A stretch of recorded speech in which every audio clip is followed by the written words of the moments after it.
Hello students, welcome to clear physics. तो एक और क्वेश्चन हम सॉल्व करने जा रहे हैं। कौन से चैप्टर का? ये है thermodynamics chapter. Okay, thermodynamics chapter जो होता है उससे बहुत ही अच्छे कॉन्सेप्चुअल क्वेश्चन आपके एग्जाम में आते हैं। और ये भी एक कॉन्सेप्चुअल क्वेश्चन है जिसमें आपको एक ग्राफ दे रखा है।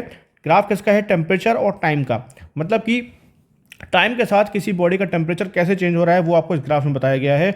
और आपसे पूछा गया है कि ये जो ग्राफ है ये इनमें से कौन से प्रोसेस के लिए करेक्ट है, कौन से प्रोसेस को सिग्निफाई कर रहा है ये। ओके, तो आपको चार प्रोसेस दिए गए हैं। नंबर 1 है adiabatic expansion of gas, number 2 is isothermal expansion of gas, number C is change of state from liquid to solid, and number D is cooling of a heated solid. Okay, तो आपको बताना है कौन सा option यहाँ पर correct है।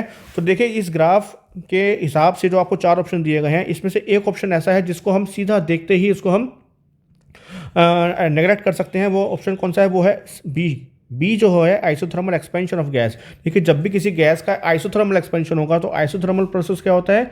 जिसके अंदर टेम्परेचर कांस्टेंट रहता है।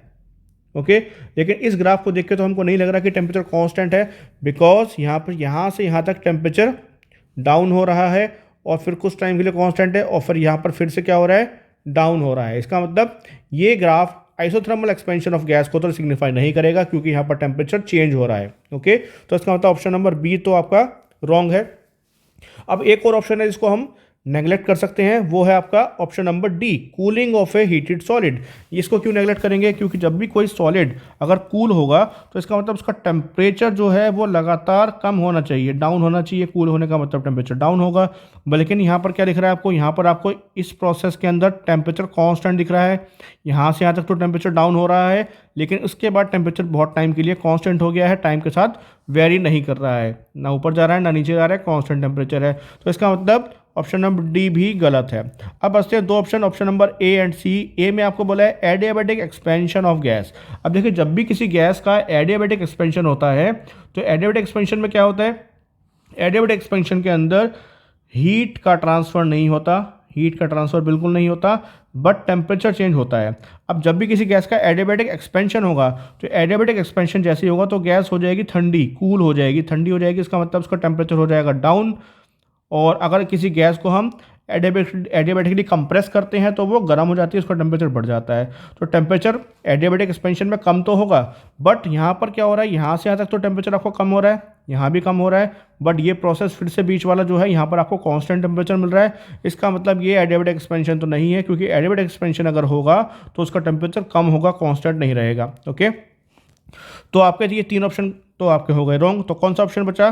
सी ऑप्शन जो बचा वही करेक्ट आंसर है। अब कैसे करेक्ट है? क्योंकि यहाँ पर आपको बोला है change of state from liquid to solid. तो जब भी किसी लिक्विड का सॉलिड में हम स्टेट चेंज करते हैं, change of state from liquid to solid, मतलब मान लीजिए वाटर है आपके पास और वाटर से आपको बनानी है आइस। ओके, तो वाटर से अगर आपको आइस बनानी है तो पहले हम क्या करेंगे? इसमें से हीट निकालेंगे बाहर, पहले पानी को हम ठंडा करेंगे। तो पानी को ठंडा करेंगे तो उसका टेम्परेचर पहले डाउन होगा। ओके, मान लीजिए पानी आपके पास 100 डिग्री सेल्सियस पर है, तो 100 डिग्री सेल्सियस से पहले हम उसको लेके आएंगे 0 डिग्री सेल्सियस तक। ओके, टेम्परेचर डाउन हुआ। उसके बाद क्या होगा? ये 0 डिग्री सेल्सियस पर जो पानी बन गया है हमारे पास, ये कन्वर्ट होगा 0 डिग्री सेल्सियस पर आइस में। ओके, तो ये जो प्रोसेस होता है इसको हम कौन सी हीट बोलते हैं? इसको हम बोलते हैं लेटेंट हीट। यहाँ पर जो हीट दी जाती है वो लेटेंट हीट होती है। और लेटेंट हीट जब किसी बॉडी को दी जाएगी तो वहाँ पर सिर्फ स्टेट चेंज होता है और टेम्परेचर का बिल्कुल भी चेंज नहीं होता। तो ये वही प्रोसेस को सिग्निफाई कर रहा है। यहाँ पर आपको क्या हो रहा है? लिक्विड जो है वो सॉलिड में कन्वर्ट हो रहा है, मतलब कि स्टेट चेंज हो रहा है, लेटेंट हीट यहाँ पर दी जा रही है।